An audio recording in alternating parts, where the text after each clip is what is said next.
South Korea announced a very large AI and semiconductor build-out today, and the first thing to say is that the numbers are messy because the plan is being reported through several overlapping slices. Al Jazeera has the broadest version. President Lee Jae-myung stood with the heads of Samsung and SK Hynix and described more than $1 trillion of investment across chips, physical AI, and data centers. CNBC and other market reports describe Samsung and SK Hynix plans that could run as high as 2,000 trillion won over 10 years. AP's version puts a more concrete piece of it at 800 trillion won, about $518 billion, for a Southwest chipmaking hub with 4 new fabs. So I don't want to add those figures together. They are different windows onto the same national push. That distinction matters because the story changes if you treat it as a pile of press release numbers. A $1 trillion headline is one thing. A government convening the 2 dominant memory companies and talking about fabs, packaging, physical AI, and data centers in one room is a different thing. The unit of competition is no longer only the accelerator or the model. It is whether a country can make the memory, power the sites, train the technicians, move the water, and get the permits without each layer fighting the next one. Right. And the memory company part isn't decorative. Samsung and SK Hynix together sit right at the choke point for high bandwidth memory, which is why this reads differently from a generic industrial policy announcement. If AI infrastructure is now constrained by memory supply and data center build-out, then a country with the world's 2 biggest memory makers has a reason to turn the whole stack into a coordinated program. The reports also mention specialized regions for components, packaging, and data centers. That sounds bureaucratic until you remember that a memory bottleneck can decide what a model lab can serve 6 months from now. And the power figure in the related reports pulls it out of finance language. One of the TechMeme-linked reports cites 18.4 gigawatts for AI compute build-out. Even if the exact scope changes, that isn't venture math. That is electricity, interconnection, and local politics. You can't announce your way into that. Somebody has to decide where the substations go. Somebody has to absorb the complaints when the site needs land. Somebody has to make the grid plan match the chip plan. I would set it at meaningful but not mystical. South Korea didn't become the only AI infrastructure state this morning, but it did make a public claim. AI capacity is now a cabinet-level industrial system, and it also answers one thing from the last few days of Braid without replaying it. We spent the weekend talking about access to models and access to chips. Today's Korean announcement is access in physical form. It says, if the path to the model runs through memory and data centers, then the state wants to shape the path before it hardens around someone else's geography. That keeps the story proportionate. There is a lot of temptation to turn every infrastructure announcement into a civilizational chessboard, but the concrete action here is smaller and stronger. South Korea is trying to make the capital plan, the power plan, and the company plan legible to each other. That is enough. If those pieces stay synchronized, the country has a better shot at selling the memory and fabrication layer into everybody else's AI ambitions. If they don't, the $1 trillion number becomes a monument to coordination failure. AI Engineer published a dense set of agent talks today, and the Chronicle talk gives us the concrete artifact, a framework for state capture and replay in production agents. The talk's premise is the pain point. Agents are non-deterministic enough that a failed run can be hard to reproduce, and once the model has called tools, read files, changed state, or branched through a multi-step plan, the usual software debugging instinct starts to break. You don't only want logs, you want a replayable account of what the system believed, saw, called, and changed. That is the agent version of realizing the screenshot isn't the incident report. A user says the agent deleted the wrong file or called the wrong workflow, and the model's final answer is almost useless as evidence. The artifact is the trace, which prompt state was active, which toolset was visible, what came back from the environment, which action was authorized, and whether the model or the surrounding system made the decision. The other AI engineer items rhyme with that, without needing to become separate conference recaps. One talk is about deterministic control planes for non-deterministic systems. Another is about the fat agent problem and a semantic tool router, which is a concrete fix for giving a model too many possible tools at once. And another pushes composition over inheritance for agents, meaning you assemble smaller roles and capabilities rather than trying to grow one giant creature that knows every policy, tool, and domain rule. The tool-router point is practical. A model with 50 tools doesn't have 50 powers. It has 50 ways to be slightly confused. If the router narrows the working set to the tools that fit the user's intent, you reduce the cognitive load on the model, and you also get a cleaner place to enforce policy. The router can say, "This is a billing task," so the model sees billing tools and billing rules. It doesn't need the deployment controls, the CRM write path, and the analytics export in the same moment. That is how the agent infra story avoids the hype cycle. None of this says agents are solved. It says serious agent work is moving out of the prompt and into the surrounding record. Traces, replay, tool selection, external authorization, and smaller delegated roles. The model still reasons. The system around it decides what state is durable, what action is allowed, and what evidence survives after the run. I like the restraint in that. The early agent demo says, "Look, the model can use a browser and a terminal." The production talk says, "Can we replay the moment where it believed the wrong thing? Can we prove which input changed the action? Can we make the next run fail the same way so a human can inspect it?" That is less cinematic, but it is much closer to how software becomes something people trust with real accounts and real files. The security-paper batch today gives that agent-infra section a harder edge. The main archive paper by Shruti Lohani and Avijit Kumar argues that perfect prompt injection prevention can't be guaranteed inside a shared representational pipeline. Their term is semantic faithful control. Control decisions like refusals, tool authorization, policy routing, and memory writes should depend on the meaning of untrusted input, not on irrelevant encoding tricks. Their claim is that shared embedding architectures, without enforced trusted and untrusted separation, can't guarantee that property perfectly. That is narrower than prompt injection can never be mitigated, and it is more useful. The paper isn't saying every defense is pointless. It is saying that if trusted instructions and untrusted content go through the same representational channel, and the same channel influences the control decision, then there is no perfect in-channel classifier that will recover provenance every time. They compare it to code and data confusion in older machine architectures. Buffer overflows didn't disappear because people wrote one better string filter. They needed hardware, runtime, language, and process changes. The paper even names the architectures that escape its theorem: separate trusted and untrusted encoders, hard-typed attention or segment masks, and external policy engines where tool authorization or memory rights are decided outside the transformer. That maps almost too neatly onto the AI engineer talks. If you want an agent to do consequential work, the model can propose, summarize, and reason, but the privileged decisions need a different enforcement path. And then the supporting papers make the same discomfort feel less theoretical. The MetaBreak paper looks at special token manipulation and says attackers can use chat template structure itself as part of the attack surface. Their reported results are specific. When content moderation is present, MetaBreak beats PAP by 11.6% and GPT-F fuzzer by 34.8%. And combining MetaBreak with those approaches raises jailbreak rates further. The Just Ask paper targets autonomous code agents and system prompt extraction.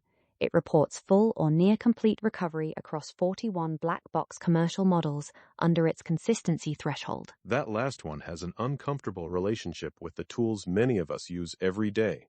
The Just Ask authors name Claude Code, Cursor, and GitHub Copilot as examples of the agent class where hidden instructions govern file explorers, shell executors, planners, and test harnesses. Their claim isn't that prompts are the only secret. It is that prompts are often treated like secrets while being exposed through ordinary interaction. If a code agent can be talked into recovering its own internal operating rules, then prompt confidentiality is a weak place to store power. There is a social version of the same bug.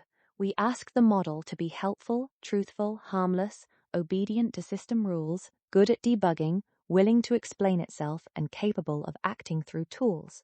Those goals collide. A curious code agent is almost designed to investigate hidden structure. So if hidden instructions also protect the system, you have put the lock in the same room as the curious tool that likes opening locks. My read is that this moves the security conversation from better wording to better boundaries. Better wording still matters. Safer defaults still matter. But for tool calls, memory writes, and durable changes, authority has to live in the right component. If the same model that just read the untrusted page also decides the privileged action, the new papers give you a vocabulary for why that keeps breaking. And the hopeful part is that the vocabulary is architectural, not fatalistic. Separate channels, typed boundaries, external authorization, replayable traces, and tool routing all become ordinary engineering vocabulary once people stop pretending the whole control problem can live inside a prompt. The day has a nice friction there. The agent builders are talking about traces and control planes, and the security researchers are giving them a reason to move more decisions outside the shared model context. Axios has the clearest follow-up today on the model access fight. After last week's reports that the Trump administration asked OpenAI to slow the GPT 5.6 rollout and restricted Anthropic access, Axios frames today's update as a split inside the pro-AI coalition. Some people see release restrictions as national security screening. Others, including prominent tech allies of the administration, see the same restrictions as slowing American labs while Chinese competitors keep moving. That is a hard coalition problem because both sides can make a serious argument. If a model is meaningfully dangerous, the government won't want to learn that from a public misuse incident. But if the access rule is opaque, the market hears something else. A frontier model can be delayed by a process nobody outside the room understands. That uncertainty changes the product before anyone touches the weights. The Austria Anthropic item adds the geography. Reuters reports that Austria has been lobbying Europe to host Anthropic after U.S. curbs on AI access. The important part isn't Austria as a single country making one pitch. It is the predictable consequence. If the United States turns frontier access into a managed queue, other jurisdictions will try to become the place where the queue is shorter, clearer, or more politically acceptable. And NBC's polling item puts public pressure under that elite argument. Voters in both parties want tighter AI regulation, according to NBC's report. So this isn't just founders arguing with the White House. There is a public appetite for more control, a lab appetite for clearer rules, an investor appetite for predictable access, and a geopolitical fear that delay benefits China. You can hold all four in your head at once and still not get a clean policy. I would carry one process point forward: legitimacy. Sorry, let me say that less like a memo. People will tolerate more restriction if they can understand who decides, what evidence is used, how long the review lasts, and what appeal or expansion path exists. If the system looks like private calls, political pressure, and sudden access lists, then even a defensible safety decision starts to look like industrial favoritism. Yes, and that brings us back to yesterday's access arbitrage story, without rerunning it. The product is partly the model and partly the path to the model. Today, that path has a regulator standing in it, a European host raising a hand, and competitors trying to root around delay. That is a lot of institutional machinery for something we still mostly talk about as a model release. A quick China map before we leave infrastructure. 4 China-linked reports sit next to each other today. A reported $3 billion DRAM supply deal between CXMT and Tencent. Baidu's Kunlun Shin chip unit targeting a Hong Kong listing. China's Lineshine supercomputer taking the top spot on the June Top 500 list with an all-CPU design, and large robotics funding around companies like AI Squared and X Square. I wouldn't bundle those into one master plan. They are different actors and different layers. But they show breadth. CXMT is memory supply. Kunlun Shin is domestic AI chips and capital markets. Lineshine is high-performance computing with ARM CPUs and high-bandwidth memory, which is a very different path from the NVIDIA-centered story. Robotics funding is embodied AI, where the model has to meet motors, sensors, factories, and warehouses. If you are only watching frontier model scores, you miss a lot of the stack being financed underneath and around them. Line shine is the clearest technical example because the top 500 number is concrete.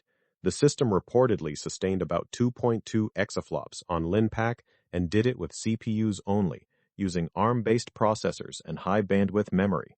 That doesn't make it the best AI training machine. Low-precision acceleration and software ecosystems still matter. The public claim is that China has a route to top-end compute performance that doesn't depend on the same GPU lane the US has tried to control. And the memory deal belongs next to that because memory is the constraint everybody keeps rediscovering. You can have a brilliant accelerator and still wait on memory. You can have a national model program and still need domestic DRM contracts. Tencent buying from CXMT is a supply chain story, but it is also a confidence story.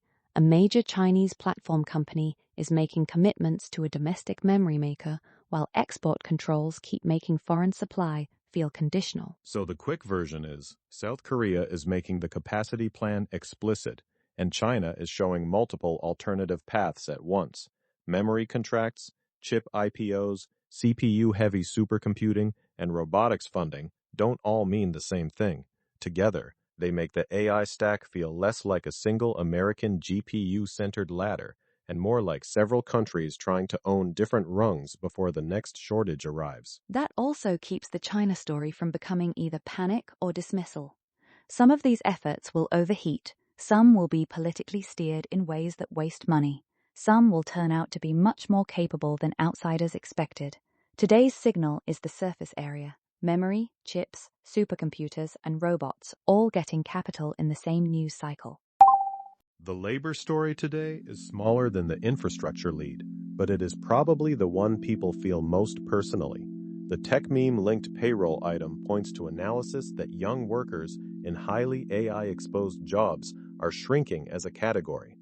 Fortune's version cites Stanford-linked work, saying employment for workers aged 22 to 25 in highly AI-exposed occupations is falling at about 3.8% per year.